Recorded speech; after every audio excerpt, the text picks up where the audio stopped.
Nité TV, Nité TV.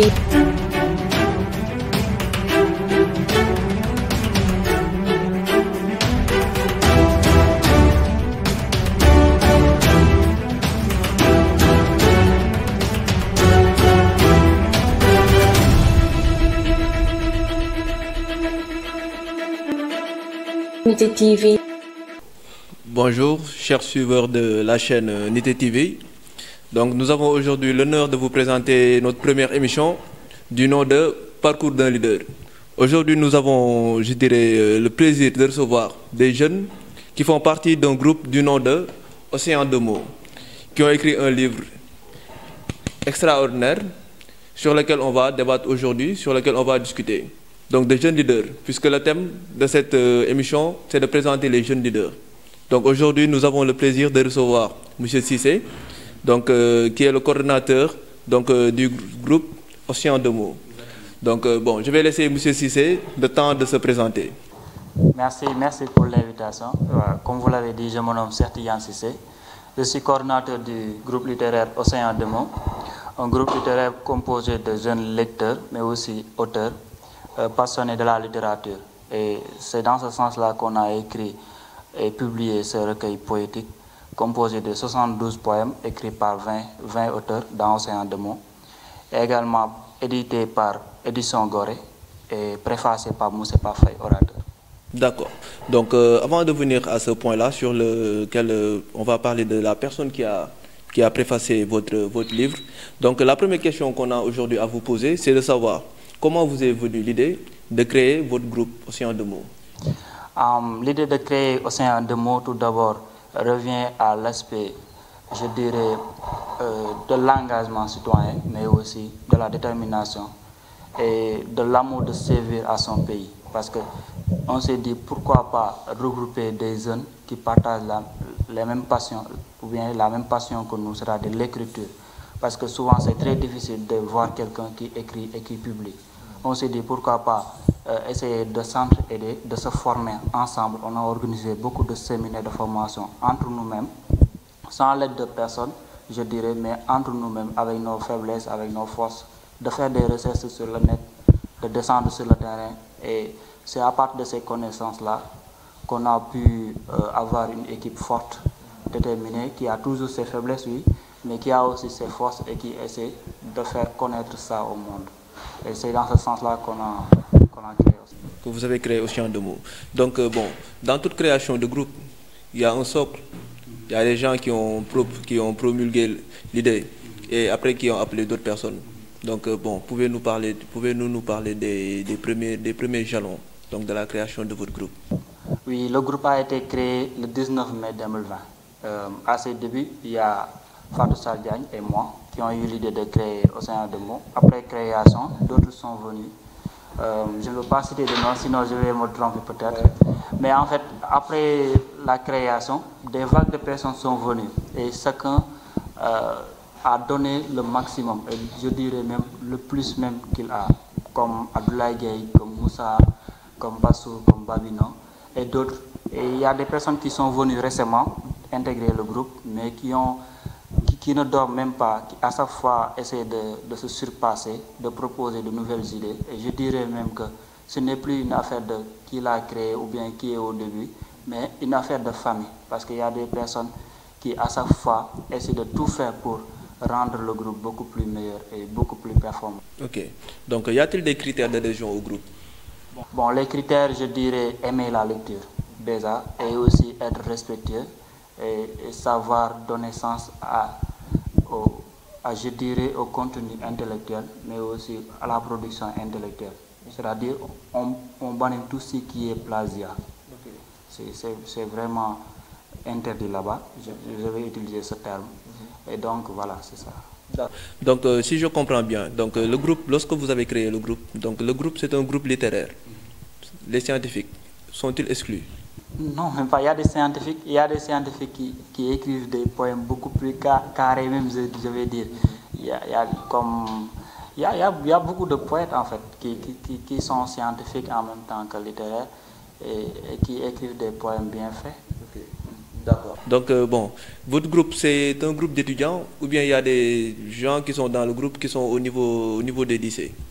Oui, il y en a, il y a des élèves, il y a des étudiants. Bon, majoritairement peut-être il y a des étudiants, mais il y a même des professeurs dans le groupe. En fait, le groupe c'est mixte. Ça regroupe toutes les personnes qui aiment la littérature, toutes les personnes qui aiment aussi le développement personnel et l'engagement citoyen. Parce qu'au niveau même du groupe, il y a des entrepreneurs, des personnes qui aiment promouvoir, qui aiment développer des idées entrepreneuriales, des personnes qui écrivent en même temps, qui font des actes entrepreneuriales, comme Omar Diaye, qui est co-auteur aussi des livres, comme Eben Diagne, qui a son propre entreprise et qui est dans l'Océan de Mo, et plein d'autres personnes, comme moi par exemple, qui s'exercent dans la logistique, en même temps littéraire. Et d'autres personnes aussi similaires qui font l'infographie et qui en même temps écrivent. Et souvent même, les personnes qui écrivent, ce sont des personnes qui aiment la vie, en fait, comme j'ai l'habitude de le dire. Des personnes qui ne restent pas chez eux, qui aiment découvrir, parce que l'inspiration souvent vient comme ça. C'est en cours de route, c'est être en classe, c'est en train de s'engager dans quelque chose. Et c'est comme ça que l'inspiration vient souvent. Donc, l'Océan de Mo, ce n'est pas que littérature, c'est aussi tout ce qui est engagement. Okay. Donc, c'est un peu innovant, puisque c'est un groupe donc, qui a mis en place, je dirais, c'est un groupe d'étudiants donc, qui a pensé à mettre en place donc, ce projet. Parce que je vais appeler ça comme un projet. Donc, le projet Océan de Mo. Donc, dans ce projet est ressorti ce livre. Donc, moi, la question que je me pose, c'est qu'on disait toujours au Sénégal qu'aujourd'hui, le niveau d'éducation est un peu bas. Donc, ce qui fait que c'est un peu inédit. Je comprends parfaitement. Je le disais un jour à un ami, je lui disais, on fait tous le constat. On constate que les gens ne lisent plus, ou bien ne donnent pas sens à la production intellectuelle comme l'écriture de romans ou bien de recueils poétiques. Les gens ne connaissent pas la valeur de ça en fait. Et souvent même quand vous parlez d'un livre à quelqu'un, bon, il vous écoute, mais il vous écoute comme ça tout juste. Donc, on est conscient de ça en fait. Mais nous, notre méthode de faire, on s'inscrit dans le cadre de la communication digitale. On essaie de tout faire pour que ce que nous produisons ait un aspect visuel magnifique. Par exemple, faire des poèmes avec l'infographie peut-être, écrire des poèmes où c'est beau à voir. Essayer de tout faire pour que le beau et l'utile soient ensemble. Et aussi, de façon journalière, on écrit des poèmes faits avec l'aide des infographistes qui sont dans le groupe, avec des images très beaux à voir. On prend un thème, on l'envoie à nos contacts et on voit que les gens apprécient parce que ça répond à leur vie en fait. Et aussi, il y a l'aspect visuel qui est bien fait. Et aussi, parfois, on fait des vidéos où il y a tout un travail derrière. C'est-à-dire, on n'écrit pas tout simplement. On essaie à ce que ce qu'on produit ait un aspect visuel magnifique à voir et qui charme les yeux d'abord et avec la curiosité du lecteur pour qu'il puisse lire notre produit. D'accord. Donc, je pense qu'il y a un aspect qui est un peu innovant. Puisque d'habitude, les gens n'ont pas l'habitude de faire ce genre de choses-là. Lorsqu'ils font un livre, donc ils n'ont pas l'habitude de prendre des parties de ce livre-là, donc d'associer l'aspect, je dirais, l'aspect digital, donc le beau, l'aspect digital pour pousser les gens à voir un peu du contenu du livre, en fait. Oui, mais d'une manière aussi, je dirais, plus pragmatique et plus professionnelle. Donc, lorsque vous prenez des contenus de ce livre-là et que vous le partagez, est-ce que ce n'est pas une manière de pousser les gens à ne pas acheter le livre? Non, non, ce n'est pas les contenus du livre qu'on partage en fait, mais des contenus qui sont faits de façon journalière. Par exemple, moi je peux m'inspirer d'une situation très simple et je l'envoie à l'infographe du groupe et lui, il va se charger de faire la communication digitale, le contenu digital pour partager ça au niveau des supports du groupe Océan de Mo. Maintenant, d'ailleurs, c'est comme ça qu'est né Océan de Mo. L'idée, c'était de partager tout le temps des poèmes ou bien des textes très courts, parce qu'on sait que les gens n'ont pas le temps de lire tout un poème. Parfois, il faut juste les envoyer un petit extrait. Mais l'appétit vient en mangeant. À force de les envoyer de petits extraits, c'est eux-mêmes qui vont vous dire pourquoi pas publier un recueil. Avant même qu'on se mette à écrire le livre, beaucoup de gens se sont mis à nous dire, cher, mais il faut penser à écrire un roman ou bien un recueil poétique. Vous pouvez le faire. Tout le temps, vous écrivez. Ça veut dire que si vous vous concentrez sur ça, vous pouvez le faire. Donc, d'une part, l'idée vient d'eux. Et la raison pour laquelle ils nous ont donné l'idée, c'est qu'ils ont remarqué une certaine détermination et une concordance aussi, et une longévité, si on peut dire comme ça, des choses, de sorte que c'est eux-mêmes qui donnent certaines directives. Parce que quand vous produisez pour le lecteur, vous devrez lui donner l'occasion de dire ce qu'il attend de vous, mais aussi de ses manques et de ses aspirations pour pouvoir l'offrir. Donc, est-ce que le livre, vous avez pris le temps aussi de le partager avec des gens qui sont plus expérimentés pour avoir une critique? Oui, il y a par exemple Elas Nongochoy qui a écrit un recueil poétique récemment. Il y a aussi Mafama Gueye qui est aussi co-auteur du livre, en même temps auteur, et d'autres personnes aussi qui connaissent le milieu et qui connaissent également la valeur de l'écriture poétique, voilà, qui nous aident souvent dans ce qu'on fait. Et je le disais souvent, récemment, Moussé Parfait aussi, il nous a beaucoup aidé, il a même préfacé.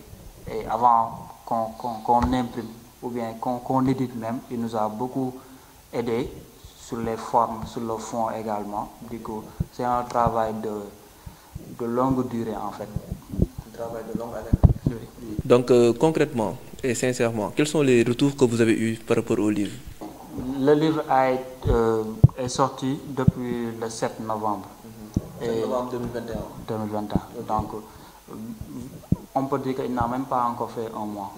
Peut-être pour voir les retours, il faut s'attendre à un mois et demi ou 2 mois. Et j'espère que les retours seront positifs. Mais ce que je sais, c'est que j'ai eu la chance de travailler et aussi d'être dans la commission organisation. Et je sais que le livre a été le produit d'un travail très long et très difficile même. Enfin, même mes camarades me disent, mais comment tu fais pour se concentrer à l'école et en même temps coordonner les choses ou bien faire partie de l'équipe qui gère le livre? Bon, par rapport au choix, comment vous choisissez les personnes, parce que normalement il doit y avoir des critères de choix. Est-ce que les commissions ne sont pas faites parce que ça m'a kharit ça m'a donc bon, bah, donc parce qu'il y a eu des personnes qui ont été recalées normalement, ou bien tout le monde est passé. Explique-nous un peu comment ça s'est passé. En fait, cette phase-là a été très déterminante parce que cette phase-là va déterminer l'essor du livre. En fait, donc ça a été très pris au sérieux. En fait, il y avait des personnes comme Babino, qui est professeur en langue à Matam, voilà, qui sait écrire, qui est notre grand frère, on peut dire. Il y a Maria Dabo, qui est une grande poétesse également, et d'autres gens aussi qui partagent la passion. Et parfois même il y a des personnes qui ne sont pas co-auteurs du livre, mais quand même qui font tout pour que le livre ait de la valeur, comme par exemple Fama Sot. Donc il y a des personnes qui ne sont pas animées par l'idée de je fais partie ou je ne fais pas partie. Et aussi l'aspect sérieux et l'aspect professionnalisme se voient et se lient dans leurs actes et dans leur habitude. Okay. C'est super, hein? Donc bon, on va aller directement sur le livre. On va parler du livre, tu vas essayer de nous parler un peu du contenu. Donc bon, quel est le but pour lequel vous avez écrit le livre? Le but de création du livre n'est rien d'autre que de donner l'occasion aux jeunes qui veulent faire découvrir leur talent une place en fait. Okay. Parce que moi par exemple, je veux bien que ce que j'écris soit connu par tous. Mais malheureusement, c'est pas facile et donné à tout le monde de pouvoir se faire éditer son livre. Et même l'aspect courage manque des fois. Parce que souvent on a l'ambition de faire le premier pas, mais des fois il y a beaucoup de choses qui nous disent mais c'est très tôt, attends 2 ans, 3 ans, tu n'as pas encore les idées, non, tu ne peux pas le faire, monoko, boko defé do ci génn. Il y a beaucoup de choses qui font que les jeunes ne sont pas passionnés, motivés, inspirés à publier quoi que ce soit. Mais si on fait ça par groupe, tous ensemble, avec nos forces, avec nos faiblesses, cela va inciter les autres à se dire, mais pourquoi pas publier mon recueil? Parce qu'il y a certains qui écrivent des centaines de poèmes, mais qui n'ont jamais eu le courage de le publier. Mais avec ce recueil-là, ça va les exciter à faire le premier pas, parce que le premier pas est très important. Moi, je le dis souvent, il faut du courage pour écrire. L'inspiration, ça vient parce que c'est nous dans nous. Mais le courage d'écrire existe parce que avant d'écrire même, on se dit, est-ce qu'on a le niveau? Notre français, est-ce que c'est bon? Mais je le dis souvent, yo, non pas français. Si tu fais des erreurs, c'est bien. Parce que c'est avec ça que tu pourras te perfectionner. Mais avoir le courage d'écrire, c'est bien. Avoir le courage de se faire corriger, c'est une très bonne chose. Et avoir le courage de le publier également relève du leadership, du développement personnel, parce que tu es prêt. Normalement, tu dois être prêt à recevoir des critiques. Oui, bon, c'est l'aspect courage, hein? C'est l'aspect courage, parce qu'en leadership, on parle toujours de courage. Et j'ai remarqué cet aspect-là dans ce que vous avez fait. Et j'ai remarqué aussi qu'il y a un peu aussi d'audace. Ok? Donc, cet aspect audacieux avec lequel vous marchez. Donc, qu'est-ce qui vous a inspiré cet aspect audace? Ou bien c'est quelque chose qui est en vous dès le début? L'audace, on peut dire que ce n'est pas au début de moi. J'ai dû faire un travail énorme avec moi-même parce que je n'ai pas honte de le dire. Parfois, je manquais de courage à faire certaines choses. Tout le temps, je me disais, mais est-ce que je peux le faire? Si je le fais, je vais échouer. Et quand j'échoue, ça va me faire mal. Parce que ça fait mal quand on fait quelque chose et qu'on ne le réussit pas. Ça fait toujours mal, en fait. Mais parfois, la vie nous apprend. Et on parvient à être dans un stade où on se dit, il faut le faire. Et, peu importe le prix. Parce que j'ai l'habitude de le dire, c'est le résultat qui importe. Et le résultat, qu'il soit positif comme négatif, c'est important. Parce qu'on en tire une leçon. Et c'est à partir de cette leçon-là qu'on saura quoi faire dans le futur.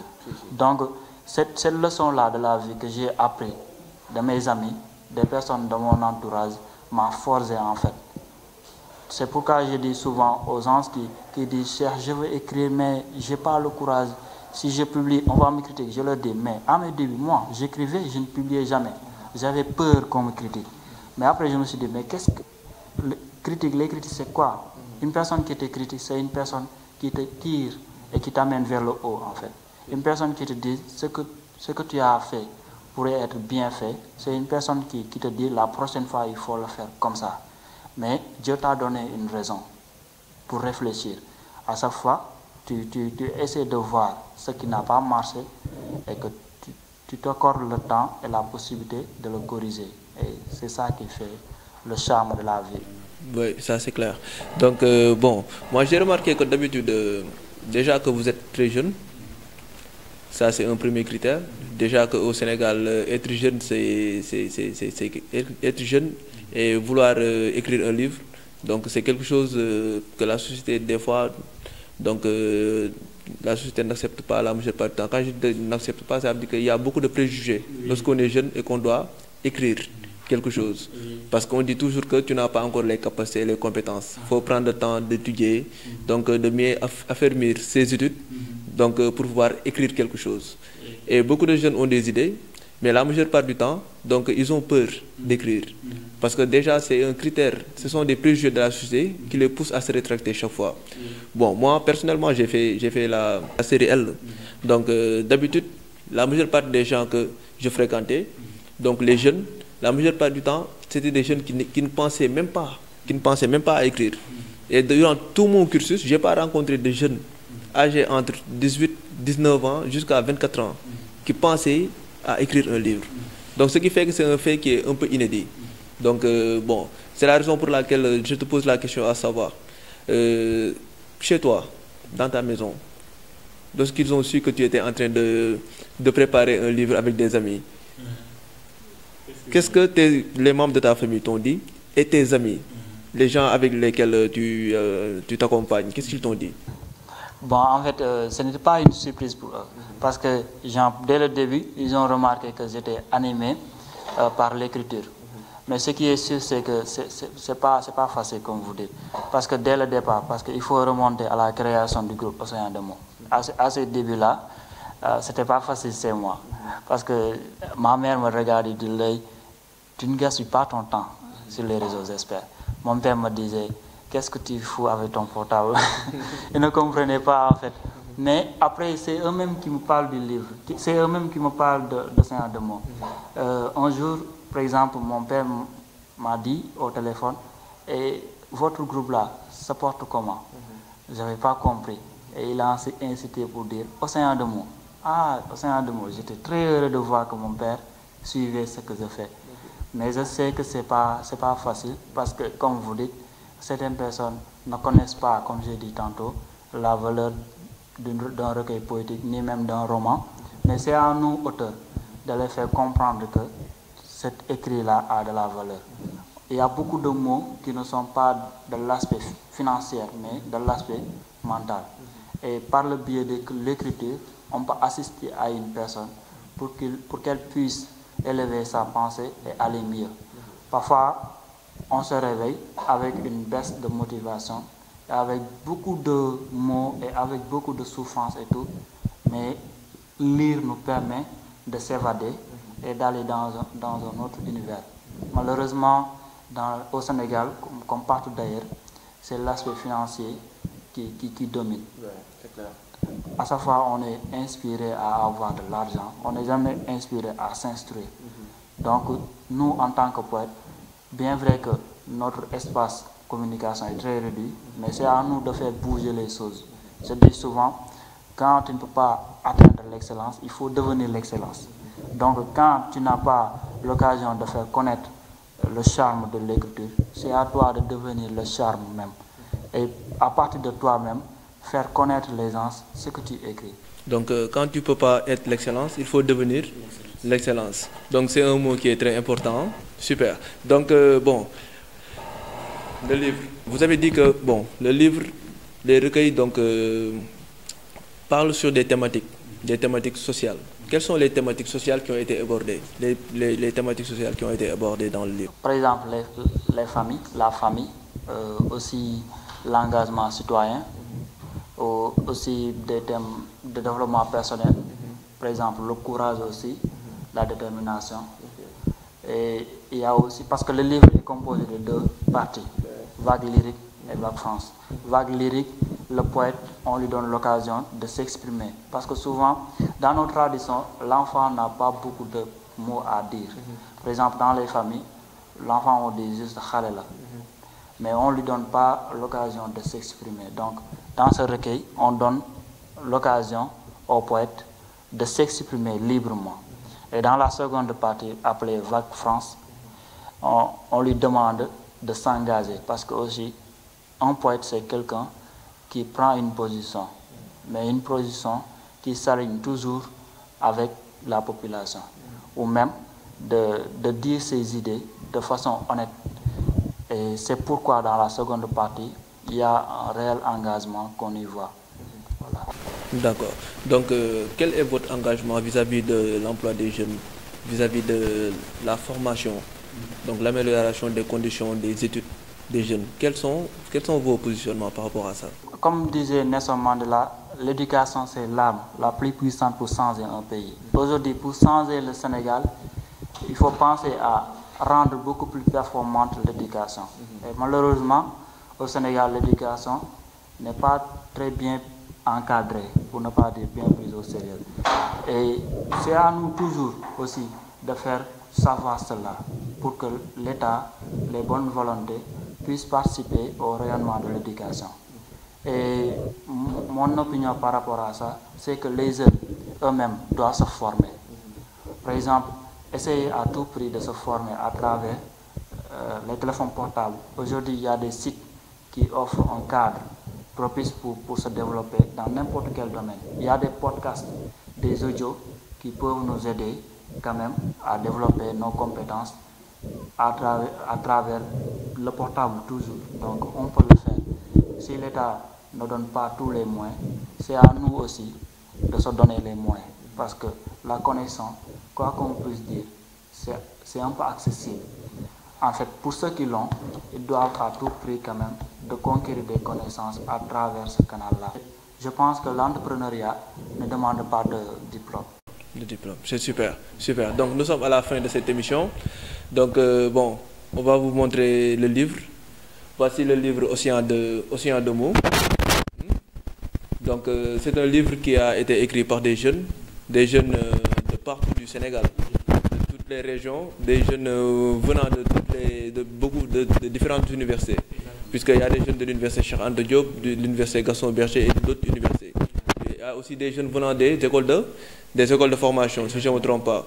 Donc voici le livre. Donc bon, pour tous les Sénégalais, c'est un livre que nous, en tant que Sénégalais, que l'on doit acheter, que l'on doit lire pour soutenir ces jeunes, pour les soutenir dans la voie qu'ils ont choisie. Donc je vais vous allez donner le dernier mot rapidement et on va terminer l'émission. Tout d'abord, je vous dis merci pour l'invitation et merci aussi de nous avoir donné l'occasion de parler du livre et de donner notre opinion par rapport au Sénégal, surtout l'éducation qui est très importante. Et je dis aussi bon courage à tous les membres d'Océan de mots et je vous dis bonne continuation et à moi et à tous les autres parce que on a beaucoup de choses à faire, beaucoup de projets à réaliser, Inch'Allah. Parce que aussi, comme je le dis souvent, la littérature, je ne dirais pas qu'elle n'est pas dans de bonnes mains, mais les personnes qui gèrent ça ne sont pas très bien connues. Et pourtant, c'est des personnes très instruites, des personnes honnêtes, des personnes magnifiques d'esprit.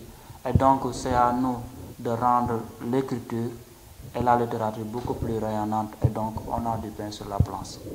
Ok, donc nous souhaitons un bon vent et nous vous disons aussi bon courage. Donc merci et voici la fin de notre émission. Unité TV. Unité TV.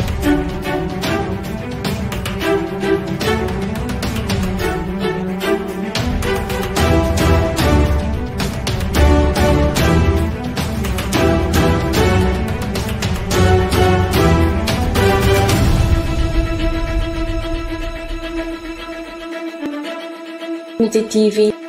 Unité TV.